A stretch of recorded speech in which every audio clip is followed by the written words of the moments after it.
আর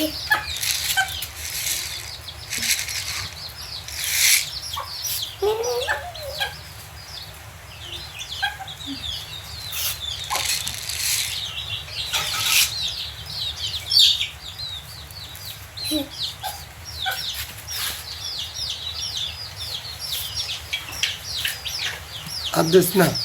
तेरा আচ্ছা আর দিস না।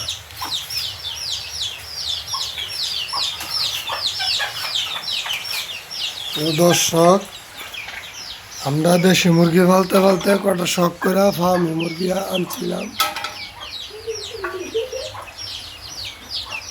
আইন নাই যায় 4টা মুরগি এখানে খাঁচার ভিতরে রেখা পালতেছি। তারপরে 2টা তিথি মুরগি আনছি, 2টা তিথি মুরগিও পালতেছি।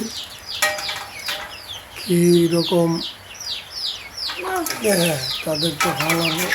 এই দেখছো? এই যে মুরগি পালা, মুরগির মালিক, এই যে মুরগির মালিক মুরগি পালে, সেই সব ধরনের মুরগি পালে, বুঝছেন? দেশি মুরগি পালে, এই যে এগুলো পালে। সকালে ঘুম থেকে উঠা তাকে খাবারটা দিব। এই যে মুরগির মালিক এটা, বুঝছেন? সকাল ঘুম থেকে উঠে মুরগিরে খাবার দেয় এবং পানি দেয়, সব কিছু করে, আবার যত্ন করে মুরগির মালিক যে সে। এতটুক বাচ্চা মুরগির প্রতি খুবই যত্ন।